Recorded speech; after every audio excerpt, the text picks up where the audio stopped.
अटल लोक परलोक दे राखे चवर छतर तखत दे मालक दो जहान दे वाली निमाणियां दे मान निताणियां दे तान धन धन साहिब श्री गुरु ग्रंथ साहिब सच्चे पातशाह जी की पावन पवित्र हजूरी च जुड़ बैठी गुरु रूप खालसा सत संगत जी। सब तो पहला सरबंस दानी अमृत के दाते धन धन साहिब श्री गुरु गोबिंद सिंह महाराज वालों बख्शी फतेह प्रवान करो। वाहिगुरु जी का खालसा वाहिगुरु जी की फतेह। मंच के उत्ते बहुत ही सत्कारयोग हस्तियां सुभाईमान ने। आप सब संगत दे विच अति सत्कारयोग बाबा सेवा सिंह जी खडूर साहब वाले, सत्कारयोग बाबा अवतार सिंह जी दल पंथ, बाबा बिधि चंद जी सुर सिंह, गुरुद्वारा बाग शहीदां तो बाबा जी पहुंचे ने, वो भी सुभाईमान है। असी जिन्हां महापुरखों की याद दे विच बैठे हाँ, बाबा गुरमुख सिंह जी, बाबा साधु सिंह जी, बाबा झंडा सिंह जी, बाबा उत्तम सिंह जी अते होर बहुत सारे महापुरख जिन्हां ने कार सेवा दे विच बहुत वड्डा योगदान ही नहीं पाया, बल्कि कार सेवा नूं एक कुंभ वजों स्थापित किया। कुंभ का मेला 12 साल बाद आता है। कहते जिहड़ा इशनान करता है वो मुक्त हो जाता है, उसदे पाप धोते जाते।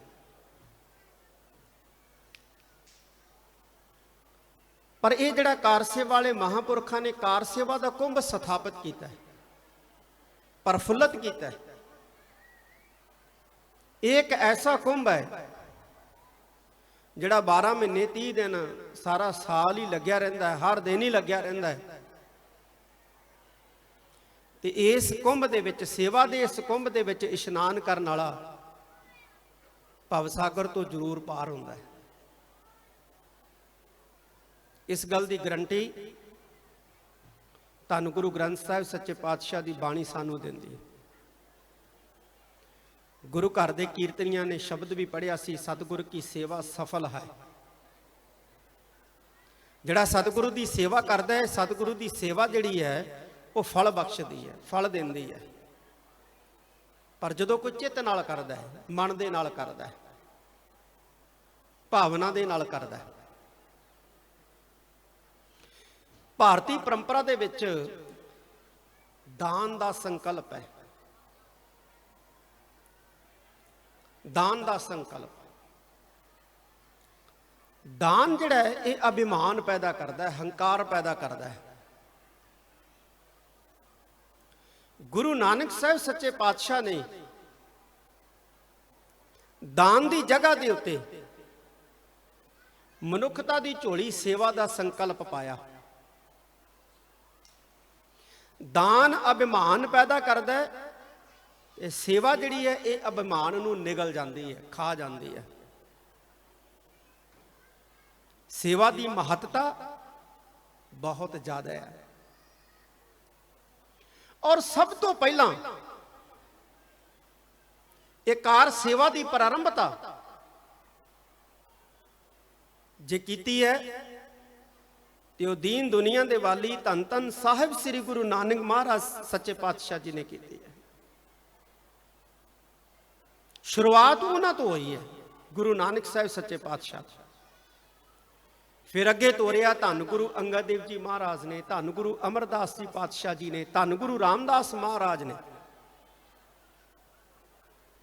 बौली साहब की सेवा गोविंदवाल साहब की पावन धरती के उत्ते धन गुरु अमरदास जी महाराज ने करवाई। अज कई कह देंगे ना कि गुरु साहब ने जिहड़े सरोवर बौलियां जिहड़ियां खुदवाइयां, ये तो जल की लोड़ नूं पूरा करने वास्ते सी, पर ये सरोवर बौलियां केवल जल की लोड़ नूं पूरा करने वास्ते नहीं सी। जे केवल जल की लोड़ नूं पूरा करने वास्ते बौलियां जो सरोवर बनाए होंदे तो फिर गोइंदवाल साहब जिहड़ी बौली बनी है ये तो बिल्कुल ब्यास दरिया के कंढे दे उत्ते बनी है। इत्थे भला पानी की की दिक्कत सी? ब्यास दरिया चलो अज तो सुंगड़ गया, डैम बन गए ने, पर उन्हां समयां दे विच तां ब्यास दरिया जिहड़ा है वो ठाठां मारदा वगदा सी, पानी की कोई दिक्कत ही नहीं सी। ते उस ब्यास दरिया के कंढे के उत्ते दीन दुनिया के वाली धन धन साहिब श्री गुरु अमरदास जी महाराज ने बौली की सेवा करवाई। तो केवल जल पूर्ति मकसद नहीं सी, जात पात के भ्रम नूं तोड़ना यह भी सरोवर ते बौलियां की सेवा करवाउण दा पातशाह का एक मकसद सी। साडे अंदर छूआ-छूत, भ्रम, जातिवादी ये बहुत ज़्यादा सी। इस नूं महाराज ने साडे अंदरों कढ़न वास्ते बौली साहिब ते सरोवरां की सेवा करवाई। सानू तीर्थ दिते महाराज ने, तीर्थ दिते महाराज ने। गुरु नानक साहब का घर एक ऐसा घर है जिहड़ा हर एक की तृप्ति करता है। जिहड़ी यूनिवर्सिटी हुंदी है ना, उहदे विच छोटे बच्चों की मानसिक तृप्ति नहीं हुंदी, क्योंकि उत्थे यूनिवर्सिटियां दे विच छोटे बच्चों के लैवल का ज्ञान नहीं पढ़ाया जाता। ते जिहड़े स्कूल हुंदे आ, स्कूलों दे विच जिहड़े डॉक्टरेट कर रहे विद्यार्थी हुंदे आ, उन्हां दी मानसिक संतुष्टि नहीं हो सकती। क्यों? क्योंकि उत्थे वो ज्ञान नहीं दिता जाता जिहड़ा उन्हां स्कॉलरां नूं चाहीदा हुंदा है। स्कूल जिहड़े ने ये स्कॉलरां दी तृप्ति नहीं कर सकते, ते यूनिवर्सिटियां जिहड़ियां ने ये छोटे बच्चियां दी तृप्ति नहीं कर सकदियां। पर गुरु नानक साहब सच्चे पातशाह का घर एक ऐसा स्कूल है जिहड़ा हर एक की तृप्ति करता है। गुरबाणी का बोध जिहड़ा ना, गुरबाणी का बोध ये हर एक की तृप्ति करता है। चाहे कोई अजे शुरुआत कर रहा होवे पहली जमात के बच्चे वांगू, ते चाहे कोई स्कॉलर होवे, इहदी इहो ही विलक्षणता है। तो हर एक की तृप्ति करनी गुरु साहब ने। इत्थे रूहानियत तृप्ति भी करनी, मानसिक तृप्ति भी करनी, शरीरक तृप्ति भी करनी। लंगर का प्रावधान है गुरमत दे विच। इहदी शुरुआत भी धन गुरु नानक साहब सच्चे पातशाह ने की कि गुरु घर दे विच शरीरक तृप्ति भी होवे भोजन छक के, ते शब्द दे लंगर दे नाल मानसिक तृप्ति भी होवे। ते शब्द दा लंगर ऐसा है जिवें कड़ा प्रसाद दी देग हुंदी है ना, हुण कड़ा प्रसाद दी देग एक हफ्ते दा बच्चा भी खा सकदा है। उन्होंने भी असी किणका मात्र जिहड़ा उहदे मूँह च पा सकते हैं, तो उन्होंने निगल सकता है और उन्होंने पचा भी सकता है। तो 100 साल का बजुर्ग भी जिहड़ा इनू खा सकता है। देखो किड्डी कमाल की गल है। कड़ा प्रसाद की देग जिहड़ी है गुरु घर दे विचों दित्ती जाती है प्रसाद रूप दे विच। ये एक हफ्ते के बच्चे के अंदर भी जाती है, उहदे भी पचदी है जाके, ते 100 साल का बजुर्ग भी इनू छक सकता है, तो वह भी इहदे अंदर भी जाके ये पचदी है। उवें गुरमत का ज्ञान है, उवें बाणी की विद्या है, ये छोटे बच्चे की भी तृप्ति करती है और ये बजुर्ग की भी तृप्ति करती है, ये स्कॉलर की भी तृप्ति करती है, विद्वान की भी तृप्ति करती है। प्यासा होवे सही, कोई प्यासा होवे सही, कि जे प्यास लगी है ना, प्यास ते लगी है, ते असी 10 ਕੋਹ ਚੱਲ ਕੇ ਵੀ ਪਾਣੀ ਪੀਣ ਨੂੰ ਤਿਆਰ ਹੈ। ਤੇ ਲੱਗੀ ਹੋਵੇ ਸਹੀ, ਭੁੱਖ ਲੱਗੀ ਹੋਵੇ, ਤੀਬਰ ਭੁੱਖ ਲੱਗੀ ਹੋਵੇ, ਤੇ ਸਾਨੂੰ ਪਤਾ ਲੱਗ ਜੇ ਕਿ ਇੱਥੋਂ 50 ਕਿਲੋਮੀਟਰ ਦੇ ਉੱਤੇ ਸਾਨੂੰ ਭੋਜਨ ਮਿਲ ਸਕਦਾ ਹੈ, ਉਦੋਂ ਉਰੇ ਕਿਤੇ ਭੋਜਨ ਨਹੀਂ ਹੈ, ਅਸੀਂ 50 ਕਿਲੋਮੀਟਰ ਸਫ਼ਰ ਕਰਕੇ ਜਾਵਾਂਗੇ ਭੋਜਨ ਛਕਣ ਵਾਸਤੇ। ਤੇ ਜੇ ਭੁੱਖ ਨਹੀਂ ਹੈ, ਪਿਆਸ ਨਹੀਂ ਹੈ, ਤੇ ਸਾਡੇ ਸਾਹਮਣੇ 36 ਪ੍ਰਕਾਰ ਦੇ ਭੋਜਨ ਪਏ ਹੋਣ, ਚੰਗਾ ਸਵੱਛ ਠੰਡਾ ਪਾਣੀ ਪਿਆ ਹੋਵੇ, ਅਸੀਂ ਨਹੀਂ ਪੀਂਦੇ, ਨਹੀਂ ਛਕਦੇ, ਕਿਉਂਕਿ ਪਿਆਸ ਹੀ ਨਹੀਂ। ਗੁਰਬਾਣੀ ਹਰ ਇੱਕ ਦੀ ਤ੍ਰਿਪਤੀ ਕਰਦੀ ਹੈ। ਤਾਂ ਪਿਆਸ ਹੋਵੇ, ਭੁੱਖ ਹੋਵੇ ਬਾਣੀ ਦੀ, ਤੇ ਫਿਰ ਚਾਹੇ ਕੋਈ ਬੱਚਾ ਹੋਵੇ, ਤੇ ਚਾਹੇ ਕੋਈ ਬਜ਼ੁਰਗ ਹੋਵੇ, ਚਾਹੇ ਕੋਈ ਸਿਆਣਾ ਦਾਨਾ ਹੋਵੇ, ਬਾਣੀ ਹਰ ਇੱਕ ਦੀ ਤ੍ਰਿਪਤੀ ਕਰਦੀ ਹੈ। ਦੋ ਤਰ੍ਹਾਂ ਦਾ ਮਾਰਗ ਗੁਰਬਾਣੀ ਨੇ ਸਾਨੂੰ ਦੱਸਿਆ, ਦੋ ਤਰ੍ਹਾਂ ਦੇ ਰਸਤੇ ਨੇ ਇਸ ਸੰਸਾਰ 'ਚ। ਇੱਕ ਹੈ ਸੱਚ ਦਾ ਮਾਰਗ, ਧਰਮ ਦਾ ਮਾਰਗ, ਔਰ ਦੂਸਰਾ ਹੈ ਕੂੜ ਦਾ ਮਾਰਗ, ਝੂਠ ਦਾ ਮਾਰਗ। ਤੀਜਾ ਕੋਈ ਰਸਤਾ ਨਹੀਂ ਹੈ, ਵਿੱਚ ਵਿਚਾਲੇ ਵਾਲਾ ਕੋਈ ਰਸਤਾ ਨਹੀਂ ਹੈ। ਦੋ ਹੀ ਰਸਤੇ ਨੇ, ਇੱਕ ਸੱਚ ਦਾ ਮਾਰਗ ਹੈ, ਧਰਮ ਦਾ ਮਾਰਗ ਹੈ, ਦੂਸਰਾ ਜਿਹੜਾ ਹੈ ਉਹ ਪਾਪ ਦਾ ਮਾਰਗ ਹੈ, ਕੂੜ ਦਾ ਮਾਰਗ ਹੈ, ਅਧਰਮ ਦਾ ਮਾਰਗ ਹੈ। ਔਰ ਦੇਖੋ ਕਿੱਡੀ ਕਮਾਲ ਦੀ ਗੱਲ, ਜਿਹੜਾ ਧਰਮ ਦੇ ਮਾਰਗ ਤੇ ਚੱਲਦਾ ਹੈ, ਜਿਹੜਾ ਸੱਚ ਦੇ ਰਾਹ ਤੇ ਚੱਲਦਾ ਹੈ, ਉਹਨੂੰ ਗੁਰਬਾਣੀ ਨੇ ਗੁਰਮੁਖ ਆਖਿਆ, ਉਹਨੂੰ ਸਾਧੂ ਵੀ ਆਖਿਆ, ਉਹਨੂੰ ਭਗਤ ਵੀ ਆਖਿਆ, ਉਹਨੂੰ ਸਿੱਖ ਵੀ ਆਖਿਆ, ਜਨ ਵੀ ਆਖਿਆ, ਸੇਵਕ ਵੀ ਆਖਿਆ, ਸੰਤ ਵੀ ਆਖਿਆ। ਤੇ ਜਿਹੜਾ ਪਾਪ ਦੇ ਰਾਹ ਤੇ ਚੱਲਦਾ ਹੈ, ਅਧਰਮ ਦੇ ਰਾਹ ਤੇ ਚੱਲਦਾ ਹੈ, ਕੂੜ ਦੇ ਰਾਹ ਤੇ ਚੱਲਦਾ ਹੈ, ਉਹਨੂੰ ਬਾਣੀ ਦੇ ਵਿੱਚ ਬੇਮੁਖ ਵੀ ਕਿਹਾ, ਮਨਮੁਖ ਵੀ ਕਿਹਾ, ਸਾਕਤ ਵੀ ਕਿਹਾ, ਬਿਸਟਾ ਕਾ ਕੀੜਾ ਵੀ ਕਿਹਾ। ਬਿਸਟਾ ਕਾ ਕੀੜਾ। ਗੁਰਮੁਖ ਲਈ ਬਹੁਤ ਸ਼ਬਦ ਨੇ ਜਿਹੜੇ ਸਤਿਗੁਰਾਂ ਨੇ ਬਾਣੀ 'ਚ ਵਰਤੇ ਆ, ਔਰ ਮਨਮੁਖ ਲਈ ਵੀ ਕੁਝ ਸ਼ਬਦ ਨੇ ਜਿਹੜੇ ਬਾਣੀ 'ਚ ਵਰਤੇ ਆ, ਬੇਮੁਖ, ਸਾਕਤ, ਬਿਸਟਾ ਕਾ ਕੀੜਾ ਆਦਿਕ। ਔਰ ਹੈਰਾਨੀ ਦੀ ਗੱਲ ਕਿ ਸੰਸਾਰ ਦੇ ਵਿੱਚ ਜਿਹੜੇ ਸੱਚ ਦੇ ਰਾਹ ਦੇ ਉੱਤੇ ਚੱਲਦੇ ਐ ਔਰ ਤੋੜ ਤੱਕ ਪਹੁੰਚ ਜਾਂਦੇ ਆ, ਸਿਰੇ ਤੱਕ ਪਹੁੰਚ ਜਾਂਦੇ ਆ, ਧਰਮ ਦੇ ਮਾਰਗ ਤੇ ਚੱਲਦੇ, ਸੱਚ ਦੇ ਰਾਹ ਦੇ ਉੱਤੇ ਚੱਲਦੇ, ਉਹ ਸੰਸਾਰ ਦੇ ਵਿੱਚ ਯਾਦ ਰੱਖੇ ਜਾਂਦੇ ਆ। ਬਹੁਤ ਹੁੰਦੇ ਆ ਸੱਚ ਦੇ ਰਾਹ ਤੇ ਚੱਲਣ ਵਾਲੇ, ਧਰਮ ਦੇ ਮਾਰਗ ਤੇ ਚੱਲਣ ਵਾਲੇ, ਪਰ ਯਾਦ ਕਿਹੜੇ ਰੱਖੇ ਜਾਂਦੇ ਆ? ਜਿਹੜੇ ਤੋੜ ਪਹੁੰਚ ਜਾਂਦੇ ਆ, ਸਿਰੇ ਪਹੁੰਚ ਜਾਂਦੇ ਆ। ਮੈਂ ਬਾਬਾ ਗੁਰਮੁਖ ਸਿੰਘ ਆ ਯਾਦ ਕਰ ਰਹੇ ਹਾਂ ਨਾ, ਬਾਬਾ ਉੱਤਮ ਸਿੰਘ ਯਾਦ ਕਰ ਰਹੇ ਹਾਂ ਨਾ, ਉਹਨਾਂ ਨੂੰ ਯਾਦ ਕਰ ਰਹੇ ਹਾਂ। ਤੇ ਜਿਹੜੇ ਕੂੜ ਦੇ ਮਾਰਗ ਤੇ ਚੱਲਦੇ ਆ, ਧਰਮ ਦੇ ਮਾਰਗ ਤੇ ਚੱਲਦੇ ਆ, ਯਾਦ ਉਹ ਵੀ ਰੱਖੇ ਜਾਂਦੇ ਆ। ਉਹ ਵੀ ਉਹ ਯਾਦ ਰੱਖੇ ਜਾਂਦੇ ਆ ਜਿਹੜੇ ਤੋੜ ਪਹੁੰਚ ਜਾਂਦੇ ਆ, ਸਿਰੇ ਤੇ ਪਹੁੰਚ ਜਾਂਦੇ ਆ, ਉਹ ਵੀ ਯਾਦ ਰੱਖੇ ਜਾਂਦੇ ਆ। ਫਰਕ ਕੀ ਹੈ ਦੋਨਾਂ ਦੇ ਵਿੱਚ? ਫਰਕ ਇਹ ਹੈ ਦੋਨਾਂ ਦੇ ਵਿੱਚ ਕਿ ਜਿਹੜੇ ਸਾਧੂ ਮਹਾਤਮਾ ਹੈ, ਸ਼ਹੀਦ ਹੈ, ਧਰਮ ਲਈ ਕੁਰਬਾਨੀ ਕਰਨ ਵਾਲੇ, ਧਰਮ ਲਈ ਕੁਰਬਾਨੀ ਕਰਨ ਵਾਲੇ। ਵੈਸੇ ਸ਼ਹੀਦ ਉਹ ਹੁੰਦਾ ਜਿਹੜਾ ਧਰਮ ਲਈ ਕੁਰਬਾਨੀ ਕਰਦਾ ਹੈ, ਮਨੁੱਖਤਾ ਲਈ ਕੁਰਬਾਨੀ ਕਰਦਾ ਹੈ।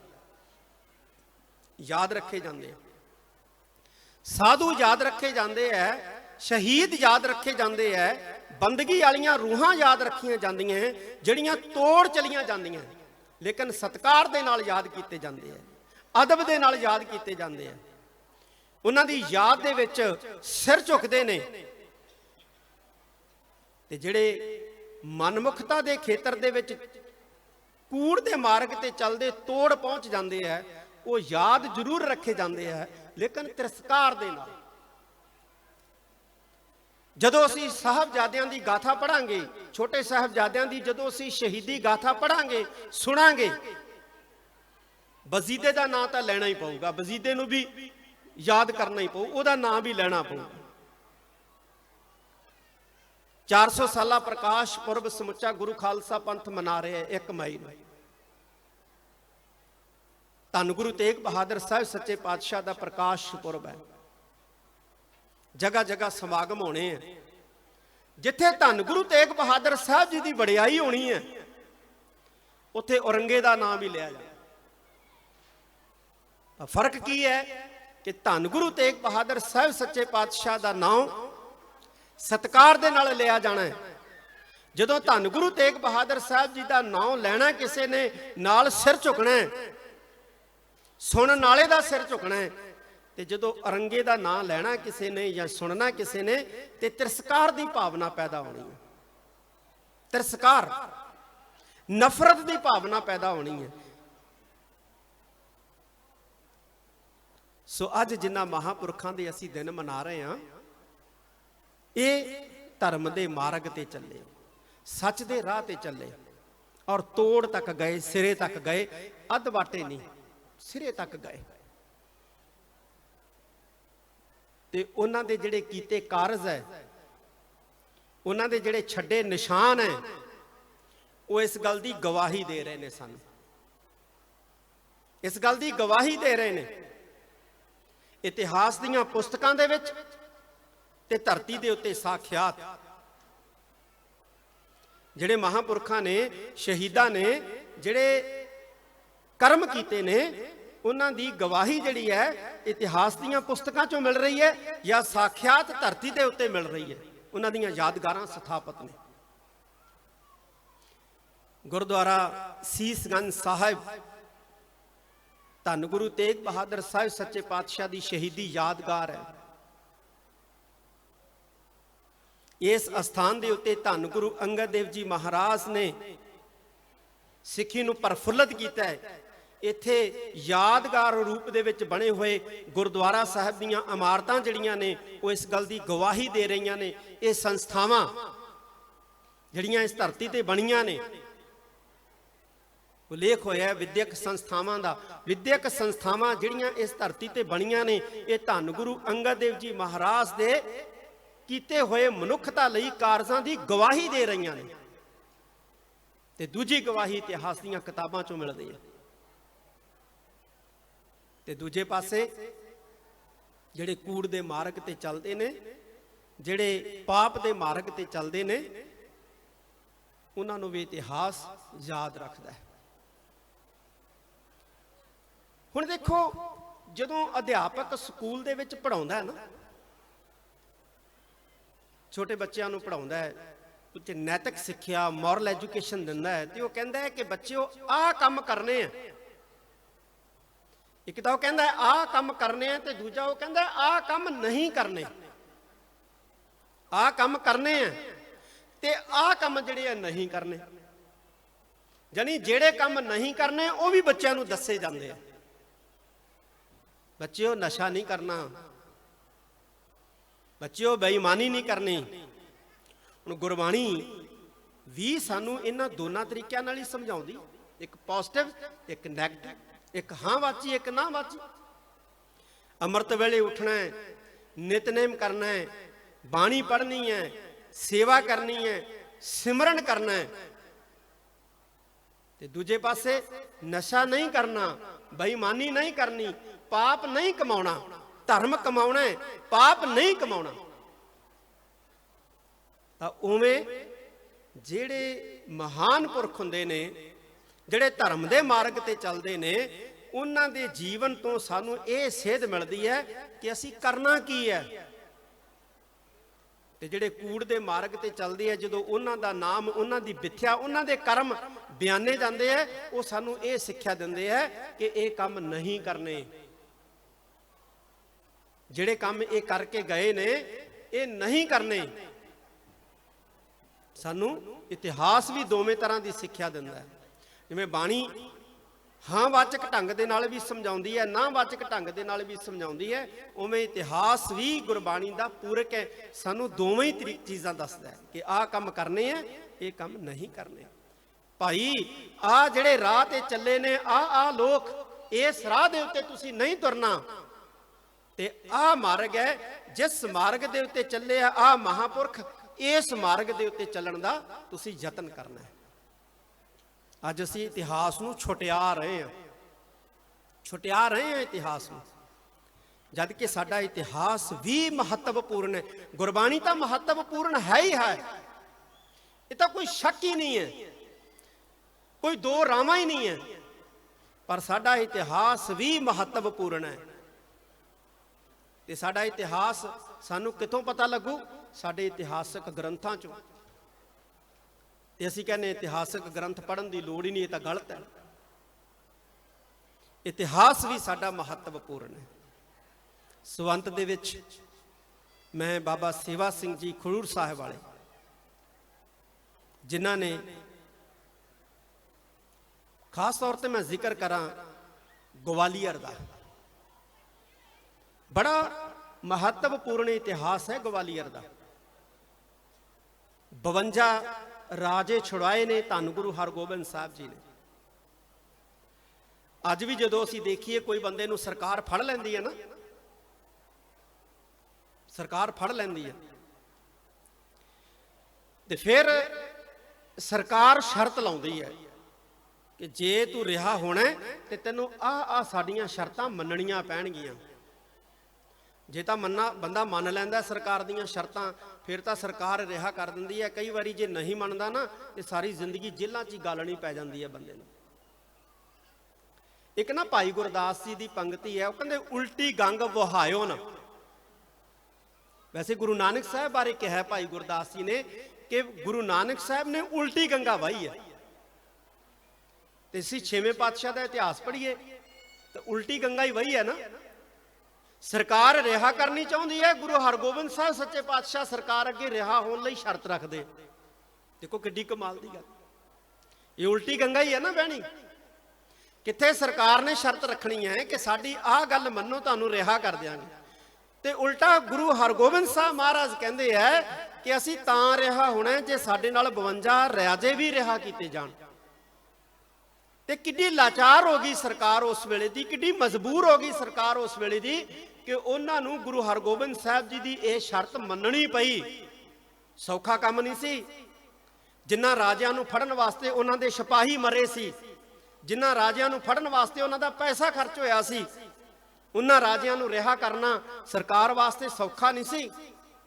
बगावत होने का डर भी सी, फौजां दे विच भी बगावत होने का डर सी कि असीं तां मर गए हैं, साडे तां जी मर गए ने ना राजियां नूं फड़न दे लई, ते इह गुरु हरगोबिंद साहब की शर्त मन के उही रिहा करी जांदे ने। पर सरकार लाचार होई, सरकार मजबूर होई, उन्हां नूं गुरु हरगोबिंद साहब जी की शर्त जिहड़ी है ये मन्नणी पई। 52 कैदी राजे जिहड़े है गुरु हरगोबिंद साहब महाराज दे नाल रिहा करने पे। ये ग्वालियर का इतिहास है। ते अज उस जगह दे उत्ते जे इस इतिहास नूं रूपमान करदी यादगार गुरुद्वारा साहब दे विच बनाई ते बाबा उत्तम सिंह जी ने, जिन्होंने बाबा सेवा सिंह जी खडूर साहब वाले होर विकसित कर रहे हैं। इस करके महापुरखों को असीं याद कर रहे हैं क्योंकि उन्होंने महान कारज किए ने, औखे कारज किए ने। सौखे तो सारे कर लेंदे, इन्होंने औखे कारज किए ने। किले दे विच यादगार बनाउणी, ग्वालियर दे किले दे विच यादगार बनाउणी, ये कोई सौखा काम नहीं है, कोई सौखा काम नहीं है। और वह भी मध्य प्रदेश के विच। आ बठिंडे का किला, इत्थे भी गुरु गोबिंद सिंह महाराज आए ने, बैठे ने आके। उन्हां दी याद दे विच गुरुद्वारा साहब भी बनया होया, पर एक इट नहीं ला सकते, छड्ड पाए हुए है। इन्नियां पाबंदियां ने भी एक इट भी तुसीं ला नहीं सकते। जे समागम कराउणा तो दिल्ली तो मंजूरी लैनी पैंदी है गुरुद्वारा साहब दे विच। औखा है, वह भी पंजाब ते MP दे विच जाके, मध्य प्रदेश दे विच जाके वड्डा गुरुद्वारा साहब तामीर करवाउणा, दीवान हाल बनाउणे, सरावां बनाउणियां किले दे अंदर, ये छोटा काम नहीं है, बहुत वड्डा काम है साध संगत। इसलिए इन्हां महापुरखों के कीते हुए कर्मां दे अगे शीश झुकदा है। ਔਰ ਇਸੇ ਕਰਕੇ ਅਸੀਂ ਇਹਨਾਂ ਮਹਾਨ ਪੁਰਖਾਂ ਨੂੰ, ਮਹਾਤਮਾ ਨੂੰ ਅੱਜ ਯਾਦ ਕਰ ਰਹੇ ਹਾਂ।